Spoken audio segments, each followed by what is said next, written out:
저보다 연세가 많으신 분들 앞에서 옛날 이야기를 하는 것이 좀 그렇기는 하지만 제가 중학교 때만 해도 핸드폰을 갖고 있는 사람들이 많이 없었습니다. 있어봐야 흑백이었고 또 있어봐야 이제 단음 들리는 그런 것들, 아마 기억하시는 분들은 기억하실 겁니다.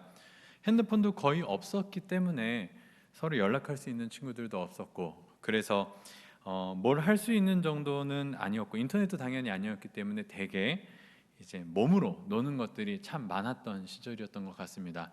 친구들과도 따로, 요즘 아이들 보면은 쉬는 시간이던 카페를 가던 어디를 가든 다 핸드폰으로 자기들끼리 놀고 있다라고 이야기를 하는데, 그 당시만 해도 그냥 친구들끼리 쉬는 시간만 되면, 이제 특별히 제가 남학교를 다녔다 보니까 이렇게 더하면 덜했지 덜하지 않는 그런 몸으로 부딪히는 놀이들을 많이 했었던 것 같습니다. 쉬는 시간만 되면 뒤에서 레슬링을 하면서 그 먼지더미 바닥에서 구르고 서로 힘싸움을 하기도 하고, 또 겨울에는 이렇게 생각나는 것이, 운동장에 작은 계단이 여러 개가 있는 곳이 있었는데 거기에 이제 쉬는 시간마다 물을 부어서 이렇게 쌓인 눈과 물이 얼게 되면, 학교할 쯤이 되면 이게 쭉 이렇게 미끄럼틀처럼 돼서 실내화 주머니, 이제 신발 주머니죠. 신발 주머니를 깔고 드르륵 내려가면서 놀기도 하고, 지금 생각하면 참 위험한 놀이기도 했는데 뭐 그런 식으로 놀았던 것 같습니다. 이제 요즘은 겨울에도 눈이 너무 안 오니까 또 안타깝기도 한데, 저도 눈에서 놀았던 기억들이 있는 것 같습니다. 그 가운데에 저희 반만 그렇게 놀았었는지는 모르겠지만 즐겨 했었던 놀이가 하나가 있었습니다. 바로 믿음놀이라는 것인데, 뭐 딱 정해진 이름은 아니고 그냥 우리끼리 어느 순간 우리 앞으로 이것을 믿음놀이라고 하자라고 하면서 놀았었던 기억이 있습니다. 그게 어떠한 것이냐면, 이제 책상 위에 이제 저희는 남중이었으니까, 남중남고였으니까 책상 위에 한 명이 올라갑니다. 올라가고 뒤에 친구들이 쭈르르르륵 이렇게 손을 들고 서 있습니다. 그리고 이제 서로 이제 맞잡는 것이죠. 그리고 이제 그 위에 있는 친구는 보지 않고 뒤로 떨어져 내려가는 거죠.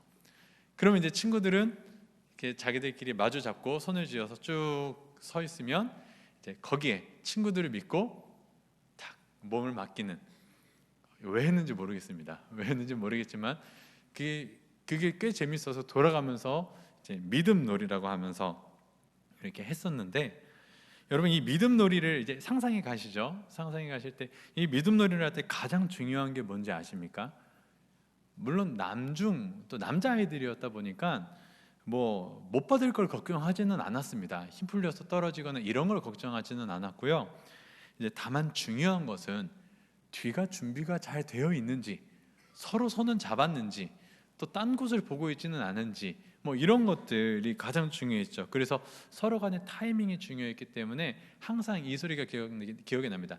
자, 하나 둘 셋 하면 뒤로 서 있는 애는 이제 고개를 돌리면 지는 겁니다. 남자아이들은 안 보고 이렇게 해서 쭉 넘어가고, 뒤에 있는 친구들도 하나 둘 셋 같이 구령을 외치면서 잡아주는 거죠. 만약에 이 타이밍이 잘 맞지 않고 내가 친구들을 믿고 뒤로 넘어갔는데 친구들이 준비가 안 되어 있다거나, 반대로 이렇게 서로 이야기가 없이 이게 뭔가 진행이 되면 굉장히 위험한 거죠. 굉장히 위험한 상황인데, 지금 생각하면 끔찍한 게, 요즘은 모르겠는데 그 당시에 이렇게 책상 옆에 꼭 가방걸이가 이렇게 뾰족하게 올라가 있었잖아요. 동그랗게. 야, 이걸 생각하면 야, 그때 왜 그랬을까 싶은데, 그래도 굉장히 재밌게 했었던 기억이 납니다. 언제 기회가 되면 우리 교육자들 안에서도 한번 믿음놀이를 해보지 않을까. 담임 목사님이 저희를 믿으신다면 저희가 이렇게 해봐도 괜찮지 않을까 생각이 들기는 하는데, 네, 뭐 그럴 일은 없을 것 같습니다. 오늘 본문의 배경을 보시면, 이제 오병이어 이후에 예수님께서 제자들을 재촉하사 이제 건너편으로 제자들을 태워 보내신 상황입니다. 이제 예수님께서 오병이어가 다 지나고 난 이후에 제자들을 배태워 보내셨죠. 그리고 예수님은 오병이어 당시에 이제 무리들도 돌려보내고 제자들도 돌려보내고 홀로 산에서 기도하고 계셨습니다. 예수님이 없이 제자들은 이제 배를 타고 육지를 떠나 술이나 떠났고, 이제 바람이 거스르고 이제 물결로 말미암아 고난을 당하는 게 오늘의 본문이죠. 이제 먼저 이들의 상황을 천천히 살펴보면 지금 이들의 아마 상황은 이랬을 겁니다. 우리에겐 익숙하지만 당시에 오병이어는 대단했던 사건이죠. 먹을 것이 차고 넘치는 오늘날과는 다르게 그 당시에 먹는 것은 굉장히 중요한 문제였습니다. 그렇기 때문에 예수님이 보리떡 5개와 물고기 2마리로 남자 5,000명을 먹이시고 12광주리를 완전히 남기셨다는 것은 사람들에겐 큰 충격이었고 또 꿈에 그리던 상황이었을 겁니다. 그러다 보니 요한복음 6장 15절에 따르면 이 오병이어 사건 이후에 많은 사람들이 몰려와서 예수님을 왕으로 삼으려고 했다라고 합니다. 한번 상상해 보십시오. 성나서 몰려오는 사람들이 아닙니다. 환호하고 소리 지르고 왕이 되어달라고, 아마 오늘날의 연예인들보다도 더 대단한 인기를 받으셨을 것 같은데, 예수님은 모르겠습니다. 예수님은 다르게 이 모습을 보셨지만 제자들의 입장에서 이 상황은 굉장히 흥분되는 상황이었을 겁니다. 제자들이 예수님을 왕으로, 우리의 왕이 되어주소서, 그리고 예수님은 참 선지자시다, 우리를 좀 다스려 주세요라고 몰려들 때에 예수님의 제자들이 느꼈던 그 어떤 쾌감이나 흥분, 그 설렘은 이루 말할 수 없었을 겁니다. 물론 예수님을 향해서 이야기를 하는 것이지만 제자들도 그 상황에 싫지만은 않았을 것이죠. 그 상황 가운데에서 그들은 더 이 환호를 누리고 싶었을 것이고 더 이 기분을 누리고 싶었을 겁니다. 그리고 정말로 예수님은 이제 곧 왕이 되실 것 같고 자기들은 아마 그 우편과 좌편의 대신들이 되지 않을까, 이렇게 충분히 상상할 만한 상황이죠. 그런데 그 상황에서 오늘 22절에 예수님은 즉시 그리고 재촉하사 그들을 배태워 보내셨다라고 합니다. 예수님의 마음을 우리는 성경을 통해서 알 수 있죠.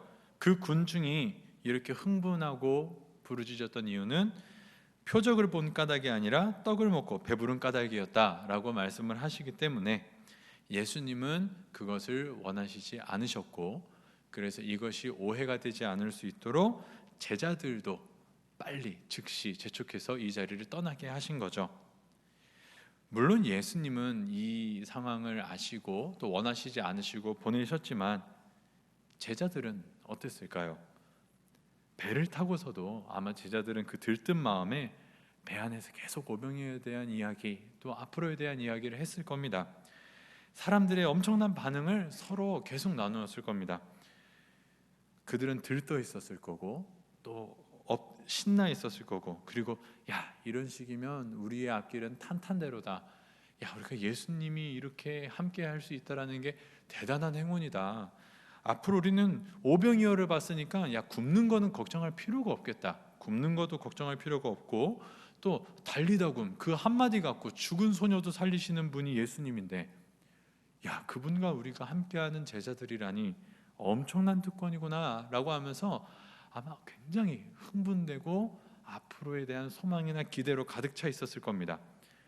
게다가 그들은 예수님이 직접 택하여 부르신 자들이니 아마 그들이 느꼈던 그 기분은 우리가 어떻게 말로 표현할 수 없을 그런 기분이었을 겁니다.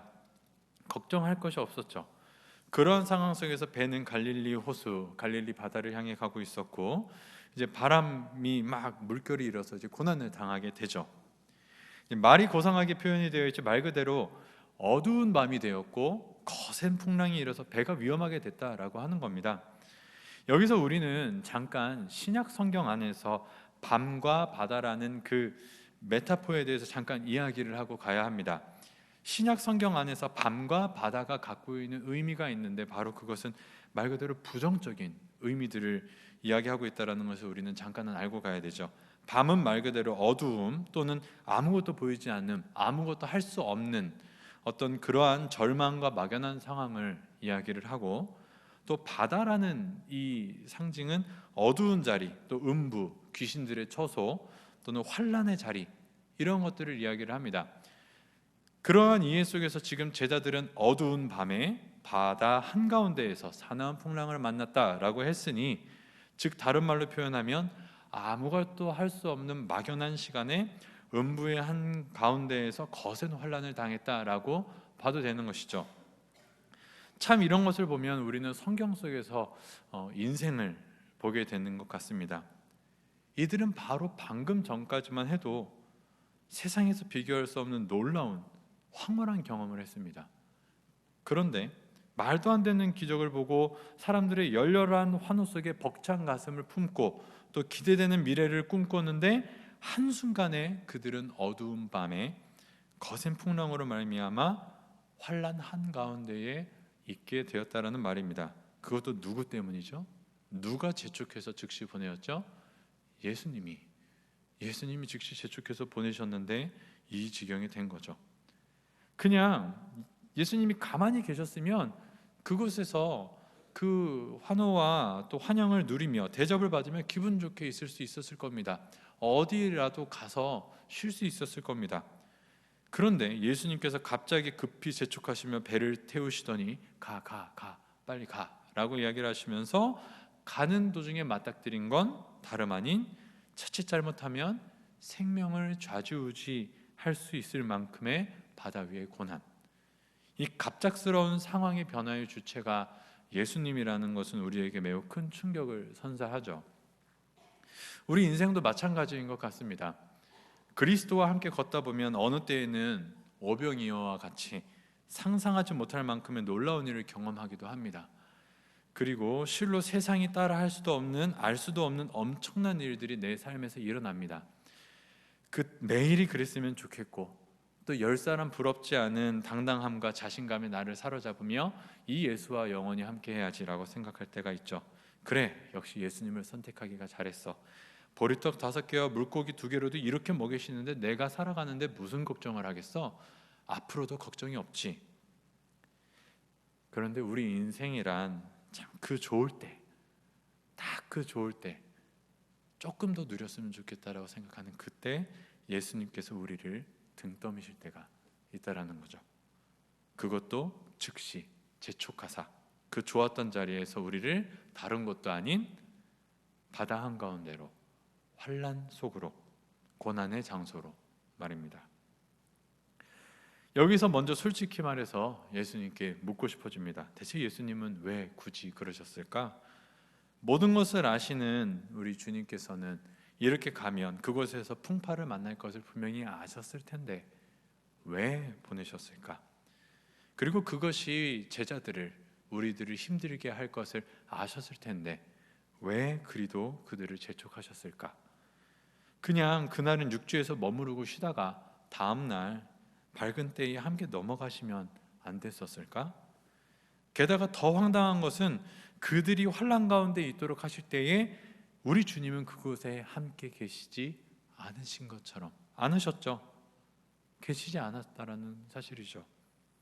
예수님은 무태 남고 제자들만 보냈기 때문에 홀로 남겨진 제자들이 느꼈던 그 공포는 더하면 덜했지 덜하지는 않았을 겁니다. 여러분도 잘 알지 않습니까? 우리도 그 상황을 잘 알지 않습니까? 막상 인생의 칠흑같이 어두운 밤에 바다 한가운데에 있을 때의 그 두려움을 엎친 데 덮친 격으로 거센 풍랑까지 다가오고 있는데 꼭 그때에는 우리 주님이 안 계신 것처럼 바로 느껴지는 그 막막함, 그 외로움. 바로 방금 전까지 예수님과 함께 했었던 행복은 온데간데 없이 사라지고 방금까지 이야기했던 예수 그리스도에 대한 놀라운 나의 입술의 고백이 멈추게 되고 나홀로 파도치는 망망대해 한가운데에서 버려진 이 기분, 어찌 경험하지 않고 이해할 수 있을까요? 이러한 예수님의 재촉에 의하여 고난 한가운데에 놓인 제자들, 그리고 그들이 풍랑 한가운데에서 견뎌내기 위하여 고군분투한 지 얼마나 되었을까?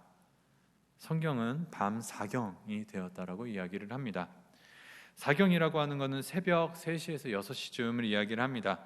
이제 유대인들은 또 그 당시의 시간 개념은 오후 6시부터 3시간씩 4등분을 해서 세시면 편한데 3시부터 6시 언제죠? 사람이 가장 졸리고 피곤할 때, 사람이 가장 취약하다고 알려진 시간.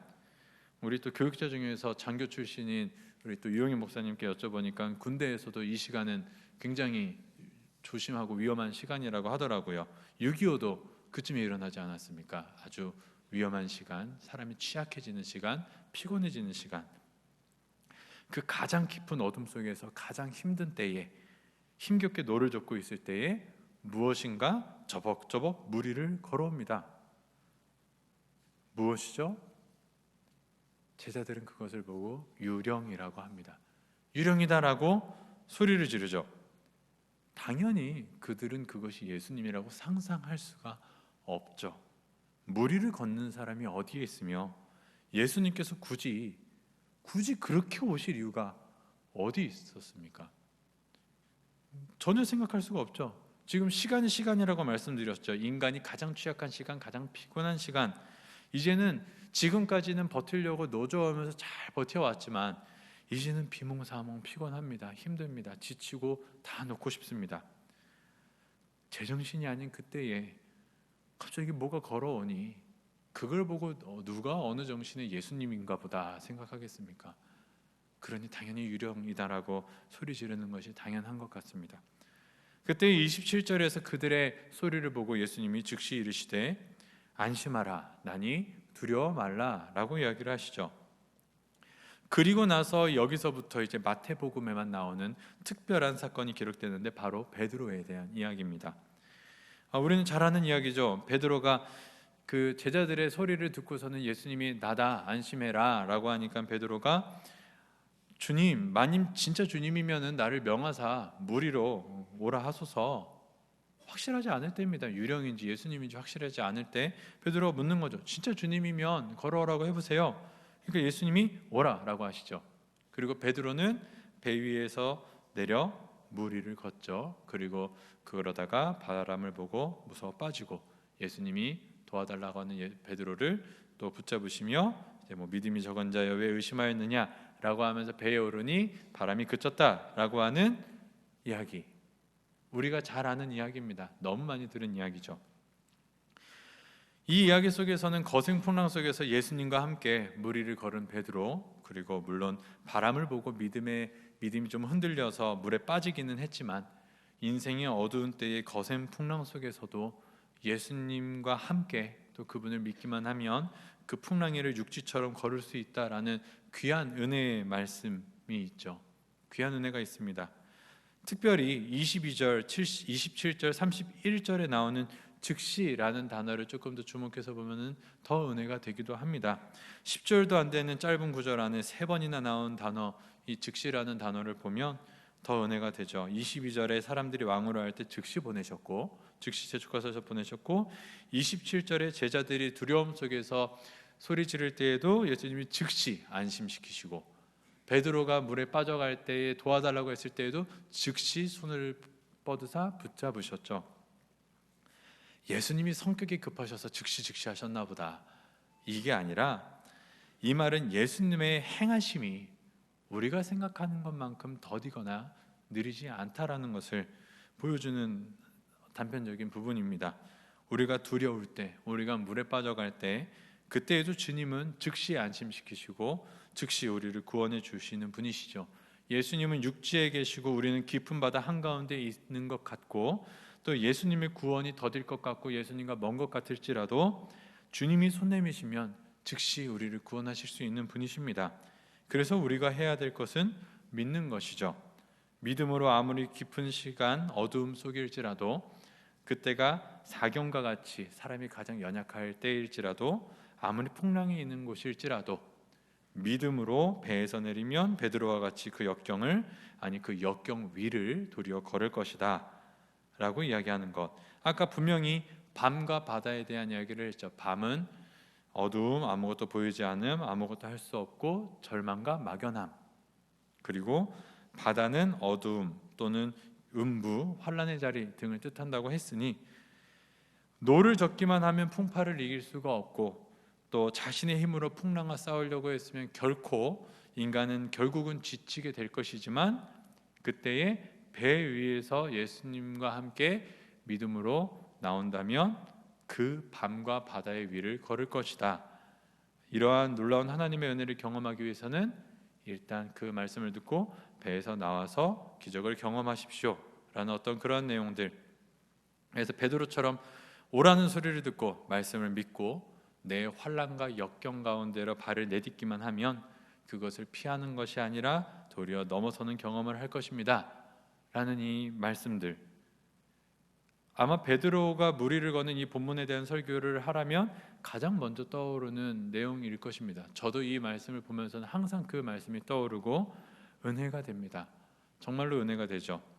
어두운 밤 풍랑 속에서 어떻게 해야 됩니까?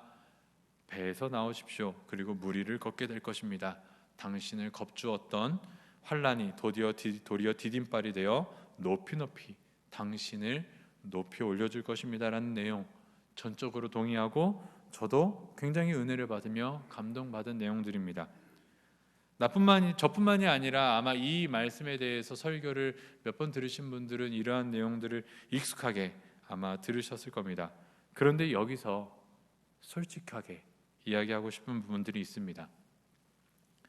저는 운동을 매우 좋아합니다. 운동을 굉장히 좋아하고 여러 가지 계속 하고 싶지만 수영에 관해서는 정말로 젬병입니다. 완전히 맥주병이죠.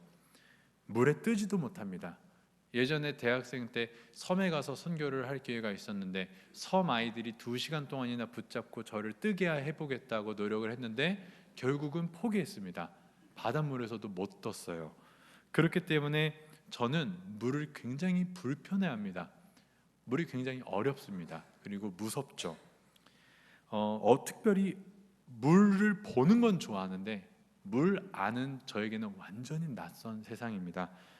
그래서 어두운 밤 강이나 바다를 볼 때에는 진짜로 문득 끝을 알 수 없는 두려움을 느낄 때도 있습니다.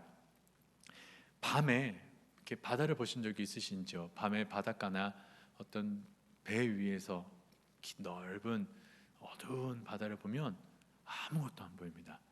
간혹 보이는 오징어 배나 또는 여러 가지 배들은 보이지만 정말 아무것도 안 보이더라고요. 아무것도 안 보이는 가운데에 그때 귀로만 들리는 파도 소리, 저는 너무 섬뜩합니다. 너무 무섭고 저 깊은 바다 아래 무엇이 있을까라고 하면서 굉장히 무서움을 느끼는데, 만약에 그런 저에게 그런 칠흑같이 어두운 밤에 파도가 휘몰아치는 바다 위로 뛰어내려라, 그리하면 그 바다를 딛고 서리라. 저는 그 말에 은혜를 받을 수는 있어도 막상 그렇게 하라면 저는 솔직히 못할 것 같습니다. 바다가 너무 무섭기 때문이죠. 저는 막상 그렇게 절대 못할 것 같습니다. 솔직히 말해서 사람에게는 정해진 틀이라는 게 있죠. 통념이라는 게 있습니다. 그 어떤 관념에서 벗어난다라는 것이 얼마나 어려운 것인지 우리는 간과해서는 안 되죠. 해는 어디서 어디로 가죠? 동에서 서로 가죠. 그리고 사과는 위에서 아래로 떨어질까요? 아래에서 위로 날아갈까요? 위에서 아래로 떨어지는 것이죠. 물이 추우면 얼고 더우면 녹는 것이 당연한 것입니다. 이것이 자연의 법칙이고 인간들이 우리가 갖고 있는 기본 통념이죠. 사람이 불 속을 걸을 수 없는 것은 당연한 일이며 하늘을 나를 수 없는 것 또한 당연한 것이고, 당연히 사람이 물 위를 걷는 것도 불가능한 것이 당연한 것이죠. 물 위로 내려가면 빠지는 것이 당연한 겁니다. 거센 파도가 치는 풍랑 한가운데에서 아무것도 보이지 않는 칠흑 같은 그 어두움 속에 배 위에서 바다 한가운데로 뛰어내려라, 그리하면 걸을 수 있을 것이다.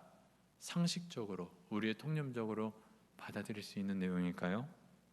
아니면 말도 안 되는 내용일까요? 아까도 말씀드렸지만 물을 무서워하는 저에게는 그 상황에서 예수님의 말씀에 오라고 하셨으니까, 예수님이 말씀하셨으니까 그 말씀을 믿고 뛰어내려야지, 예수님의 말씀대로 파도치는 물 위를 걸어야지 말한다고 이야기를 한다면 저는 솔직히 아멘 믿습니다라고 하면서 뛰어내릴 수는 있을 것 같습니다. 정말로요? 제가 그럴 수 있을까요? 명색이 목사인데 그래도 예수님이 뛰어내리라고 하면 뛰어내리겠지. 우리는 못 뛰어내려도 고등부에서는 제일 앞장서서 뛰어내리겠지. 이렇게 생각할 수 있겠지만, 여러분, 이거는 수영을 할 수 있고 없고의 문제가 아니죠. 믿음의 문제 아닌가요? 그랬을 때에 이렇게 쉽게 이야기할 수 있는 거죠. 이런 믿음 없는 사람 왜 못 뛰어내려서. 그런데 당사자 입장에서는 그게 쉽지가 않습니다. 생명이 걸린 문제인데, 내 일생일대 인생이 걸린 문제인데 내가 어떻게 쉽게 뛰어낼 수 있지? 자, 본문처럼 진짜로 예수님께서 우리 중에 누군가를 갈릴리 바다 한가운데 놓고선 뛰어내리라고 시험하실 것 같지는 않으니 이것을 한번 우리의 삶에 적용을 해봤으면 좋겠습니다. 인생의 순간에, 인생을 우리가 항해라고도 이야기를 하죠. 인생을 항해하는 그 순간 가운데에 누군가 재촉하는 것처럼 너무나도 급하게 갑자기 생각지도 못한 채로, 준비하지도 못한 채로 사람이 가장 약해지는 밤 사경까지 풍랑이 우리를 괴롭힙니다. 그리고 어느 순간 그 가운데 놓여 있습니다. 어떻게 해야 될지 모르겠고 이제는 버티고 버티다 심신이 다 무너져 내렸습니다. 바로 그러한 때에 예수님인지 귀신인지 구분도 안 되는, 분명히 구분을 지금 못하고 있는 상황입니다. 예수님인가 귀신인가. 일단 제자들은 예수님은 아니라고 판단하고 귀신이라고 소리를 지를 정도였으니 구분도 안 되는 상황에서 야, 나니까 걱정하지 말고 와라, 바다를 걸을 것이다 라고 이 말을 든다면 정말로 그나마 나를 지켜주던 이 배에서 뛰어내려 바다 가운데로 내릴 사람 누가 있겠냐 말입니다. 안 그래도 나를 힘들게 했던 그 상황 가운데에서 믿음이라고 하면서 거친 바다로 뛰어드는 그런 상식을 벗어난 행동을 할 수 있을까요? 솔직히 말해서 우리 주변에, 여러분 주변에 그렇게 했다가 진짜로 바다 한가운데 풍덩 빠져버려서 거센 풍랑으로 인해 헤어나오지도 못하고 깊은 바닷속으로 사라진 사람들 있지 않습니까? 믿음이라고 이야기를 하면서 풍덩 뛰어내렸는데 서기는커녕 사라져버린 사람들, 적은 수가 아니죠. 되려 꽤 많아 보입니다. 가정에 대하여, 사업에 대하여, 기타 여러 가지 삶의 상황 속에서 야, 이게 예수님이 오라는 소리인 것 같아. 야, 이게 예수님이 가라는 게 맞는 것 같아. 예수님이 불안해 보이지만 가면 거기에 길이 생길 거야. 그 바다 위를 걸을 거야. 지금은 이 환란처럼 보이지만 이 환란을 걷고 우리는 걸어갈 거야. 이야기하면서 믿음으로 아멘, 나도 베드로처럼 환란 위에서 걷게 하소서 라고 하면서 뛰어내리지만 들려오는 소리는 곳곳에서 풍덩 풍덩 풍덩. 솔직히 말해서 그래서 더 두렵지 않습니까? 누군가 이야기를 하죠. 누군가는 분명히 이렇게 고백을 합니다. 야, 말씀대로 살았더니, 말씀대로 믿었더니, 말씀대로 뛰어내렸더니 그 위기가 기회가 되고 그 고난이 기적이 되어 무리를 걷는 것처럼 이게 역전이 되더라. 역시 믿음으로 뛰어내리기만 하면 돼. 야, 안 된다라고 얘기하는 게 아니라 믿음이 없어서 그래. 뛰어만 내려봐. 그러면 바다가 땅이 되고 파도가 발판이 되어 높이 올라가더라. 뛰는 용기가 없어서 그렇지. 뛰어내리기만 하면 은혜를 경험할 거야. 이렇게 몇몇 간증되는 은혜도 있지만, 그 간증들로 은혜도 받지만 막상 우리 주변에 나도 그럴 줄 알고 믿습니다 하면서 뛰어내리면서 풍덩풍덩, 그리고 초라해진 수많은 자들의 삶은 우리는 무엇으로 설명을 해야 될까요? 그러한 나의 삶은 뭐라고 설명해야 될까요? 다른 사람이 뛰어내려서 무리를 걸을 수 있다고 해서 내가 뛰어내린다고 나도 무리를 걸을 수 있을지는 확실하지 않잖아요. 나도 베드로처럼 무리를 걸을 수 있을지 불분명한 상황 속에서 분명히 그렇게 했다가 실제로 누군가는 풍덩풍덩 물속으로 들어가는 걸 우리는 봤는데, 몰아치는 환란 가운데에서 사라져버린 것처럼 느껴지는 사람들도 분명히 내가 봤는데 그게 내가 되지 말라는 걸 어떻게 장담할 수 있죠? 옆에서는 믿음으로 뛰어봐, 괜찮아, 나도 뛰어봤어, 나도 해봤어 라고 하면서 이야기를 하는 것 같지만 막상 빠지면 나를 그래서 누가 구원해 줄까? 막상 내가 깊은 바닷속에 빠지게 되면 누가 책임질 수 있을까?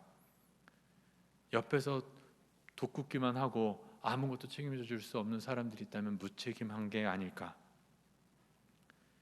나 진짜 안 빠져? 나 진짜로 가도 괜찮아? 나 진짜로 저기로 가도 무리를 걸을 수 있어?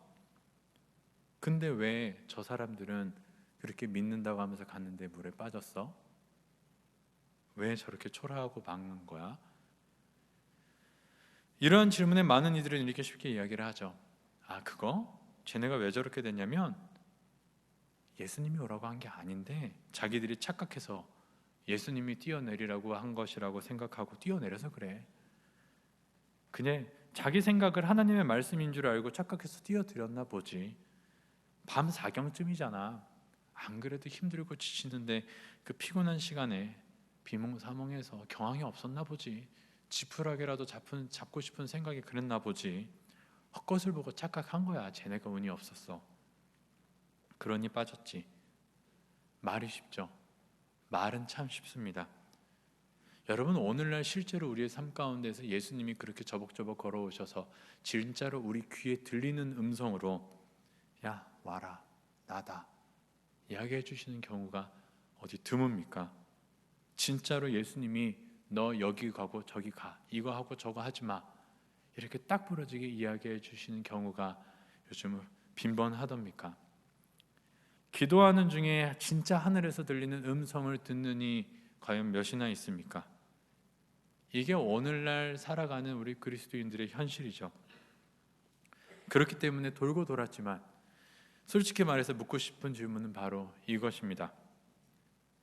믿음으로 배에서 뛰어내려 물 위로 걸으라는 이 말씀이 진짜 날 향한 예수님의 음성이 맞는지 아니면 내 생각이고 내 착각인지 그걸 어떻게 구분하죠? 우리는 믿는 자들이니까 예수님이 뛰어내리라면 그래도 뛰어내릴 믿음은 있을 거라고 생각합니다. 근데 문제는 저게 진짜 예수님이 뛰어내리라는 건지 정말로 내가 뛰어내려도 되는 건지. 목사인 저도 진짜 예수님의 음성이 분명하다면, 목사가 아니어도 예수님의 말씀이 분명하다면 거기가 물속이 되든지 불속이 되든지 어디가 되든지 망설이지 않고 뛰어내릴 자신은 있습니다. 하지만 그것이 진짜 예수님의 음성인지 아닌지 구별하기까지는 정말 많은 고민과 망설임이 있을 것 같습니다. 리스크가 너무 크기 때문이죠. 지금 예수님의 부르심은 그냥 낮은 계단 위에서 잠깐 뛰어내려봐 라고 얘기하시는 게 아닙니다. 심신이 다 연약해지고 지칠 대로 지친 밤 4경쯤 조용한 바다도 아닌 거센 풍랑이 휘몰아치는 그 바다 한가운데에서 뛰어내리라고 하시는 거죠. 한번 배에서 뛰어내리면 그 다음은 어떻게 될지 아무도 장담할 수 없습니다. 게다가 지금 저 앞에 물 위를 걸어오는 것이 나에게 이야기하고 있는 것이 귀신인지 예수님인지도 확실하지 않은 그 상황 속에서 내가 피곤해서 꿈을 꾸고 있는 건지 환상을 보고 있는 건지 잘 구분도 안 되는 나의 상태 가운데에 어떻게 내가 할 수 있을까?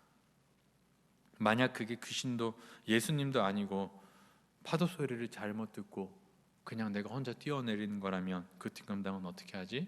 내가 실수하는 거라면 어떡하지? 그러니까 더 작은 배 하나 붙잡고 꼭 움츠러 들고 있는 게 바로 이 불안함이 그리스도인들의 솔직한 두려움이 아닌가요? 뛰어내리라 그리하면 걸을 것이다 이것이 아니라 뛰어내려라 나 예수 맞아 진짜 내가 하는 거 맞으니까 믿어 이 말을 듣고 싶은 게 아닌지 한번 잘 생각해 보면 좋을 것 같습니다. 왜 같은 교회 안에서도 신앙의 연배가 많은 어른들과 젊은 성도들 간의 시각 차이가 발생했는지 이거를 통해서도 한번 생각을 해보게 됐습니다. 어른들은 확실히 삶의 경험이 많죠. 상대적으로 많습니다. 그렇기 때문에 어른들이 봐온 삶의 경험으로 비추어 볼 때는 통념이라는 것이 더 많이 그리고 굳건히 자리 잡히게 되는 것이죠. 우리들이라고 그렇게 시도 안 해본 것 같아? 우리도 젊을 때 다 해봤어. 우리도 다 노력해봤어. 우리도 그게 예수님의 말씀인 줄 알고 혈기왕성하게 바닷속으로 뛰어내렸지. 그런데 물 위를 걷는 건 베드로만 그런 것 같더라. 다른 제자들도 있었지만 베드로만 걸었잖아. 베드로도 결국은 그때 큰일 날 뻔했는데 아유 우리는 안 돼. 김씨도 최씨도 이씨도 다 빠져 죽는 것 같더라. 안 돼. 넌 그러면 안 돼. 그들이 믿음이 없어서 그러는 게 아니죠. 믿음이 없어서 이렇게 걱정하는 것이 아니죠. 이것이 또한 마주치는 현실이기 때문입니다. 그러다 보니 조금 더 인생을 살아오신 어른들의 신앙은 조금 더 조심스럽고 안정적인 것처럼 보이는 것 같기도 합니다. 반면 젊은 성도들은, 특별히 제가 초등부, 소년부, 고등부, 청년부를 이렇게 다 해보면서, 어리면 어릴수록 상대적으로 통념이라는 것도 적고 또 경험도 적기 때문에 그런지 그들은 말씀을 들으면 그거대로 한번 믿어보고 싶은 마음이 있는 것 같더라고요. 왜요? 왜 우리라고 못하겠어요? 진짜죠. 우리도 무리를 걸을 수 있는 거죠. 우리도 베드로처럼 할 수 있는 거죠. 그래서 어리면 어릴수록 초롱초롱한 눈빛으로 많이 묻는 것이, 그 말씀이 진짜예요? 나도 그렇게 살 수 있어요? 나도 그렇게 되려면 어떻게 해야 되죠? 이런 순수한 질문들을 하는 것 같습니다. 그러나 결국은 나이를 먹어가면서, 나이가 들수록 이런 질문들이 이제 하나씩 생기기 시작하는 거죠. 그래서 그게 나를 향하신 예수님의 말씀인지 어떻게 확신을 해요?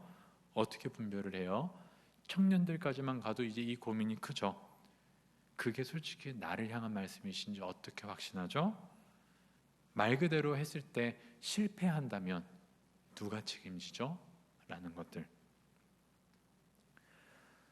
그러한 질문들에 저는 솔직히 정확한 답을 내려드릴 수 없을 것 같습니다.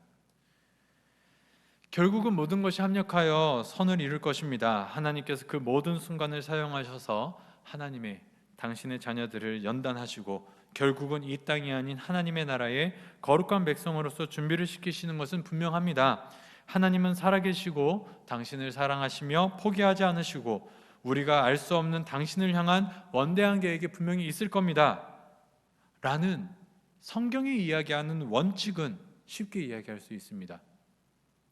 그러나 솔직히 말해서 정말로 바다에 뛰어내리는 것 같은 정말 중요하고 리스크가 큰 인생의 결정의 순간이 있어서 그 말을 쉽게 할 수 있는 것은 참 망설여지고 조심스럽기도 합니다.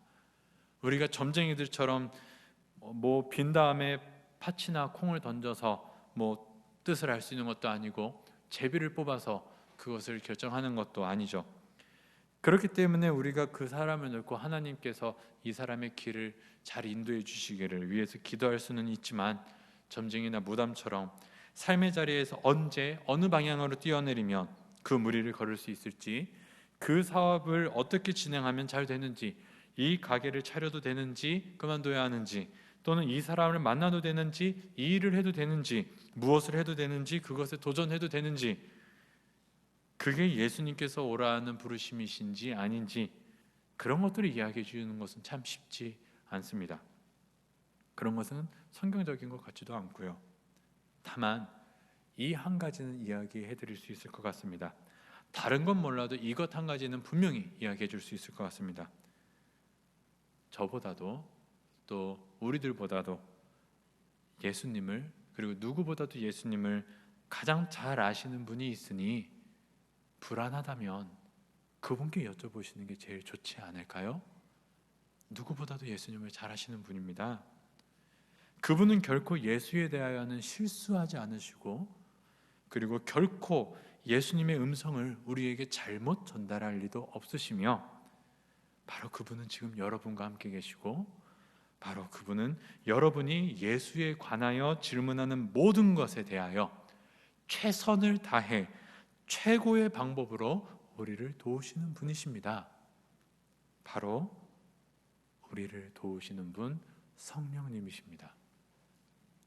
그렇습니다. 도우시는 분, 보혜사 성령께서는 우리가 예수께 대하여, 예수께 관하여 묻는 모든 것에 대하여 이 세상의 어떠한 존재보다도 가장 성실하게, 가장 선하게, 그리고 가장 확실하게, 가장 효과적이게 우리를 도우십니다.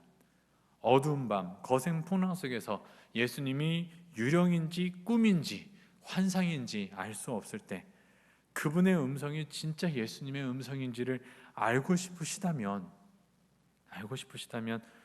우리는 이제 베드로처럼 소리를 지르며 당신이면 오라고 하소서, 당신이면 뭐라고 이야기해 주세요, 당신이 맞다면 나에게 확신을 주세요라고 굳이 고래고래 소리 지를 필요까지가 없습니다.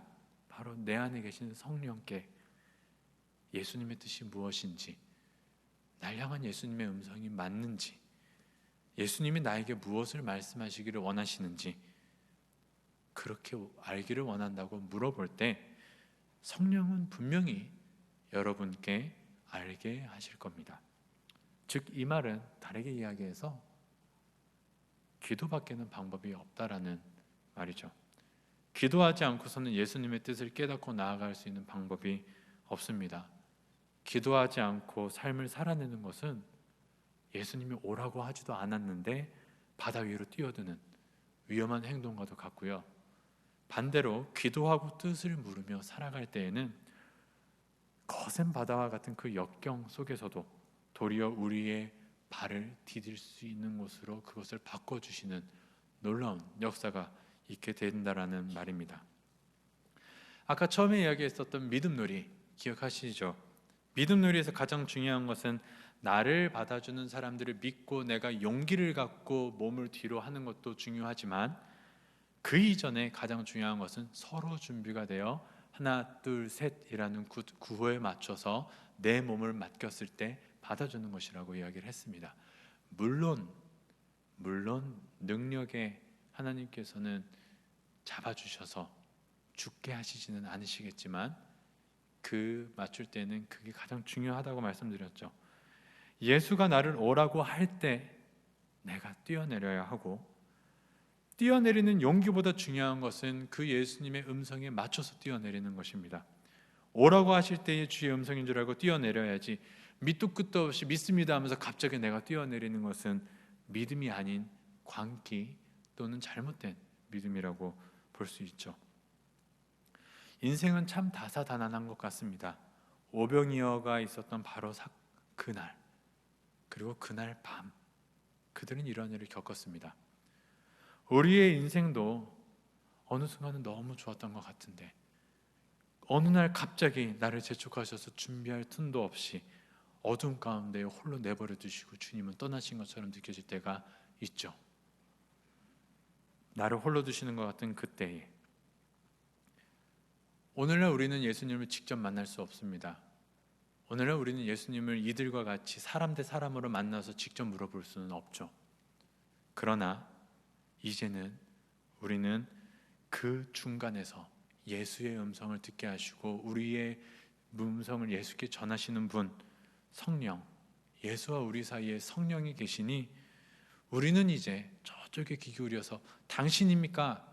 당신의 음성에 맞습니까? 하면서 귀 기울이는 것보다 내 안에 계신 성령께 성령님 맞습니까? 나를 오라고 하시는 분이 예수가 맞습니까? 지금 나로 하여금 바다 위로 걷게 하시려고 하시는 분이 맞습니까? 그의 음성에 귀 기울이는 것이 가장 좋은 것으로 아시면 좋겠습니다. 예수와 내 안에, 예수와 나 사이에 성령이 계시고 이제는 우리는 예수님과 믿음 놀이를 하듯이 내 몸을 주님께 맡길 때 우리 옆에서 구령을 외치시는 분이 있습니다. 하나, 둘, 셋 하면 넌 뛰어내리고 주님은 받아주실 거야. 그 구령을 하시는 분이 바로 성령님이시죠. 우리는 이제 성령께 귀 기울이고 또 성령께 우리의 질문을 물어보며 성령님 던질까요? 성령님 뛰어내릴까요? 성령님 갈까요? 잠깐 내가 이제 구령에 맞추면 뛰어내려. 하나, 둘, 셋. 그때 주님께서 오라 하실 때에 믿음으로 날 주님께 맡길 때 그때에 우리는 무리를 걷는 멋진 성도분들이 되실 것을 믿으시기를 바랍니다. 우리 이 말씀들을 기억하며 이번 남은 또 삶의 자리에서도 특별히 주님께 관심을 갖되 내 안에 있는 성령님께 혹시 여러분의 갖고 있는 여러 가지 어려움들이나 궁금증들을 물어보시며 또 그 음성을 듣는 귀한 경험을 하시기를 주님의 이름으로 축원합니다. 우리 함께 기도하고 또 찬양하겠습니다. 기도하겠습니다.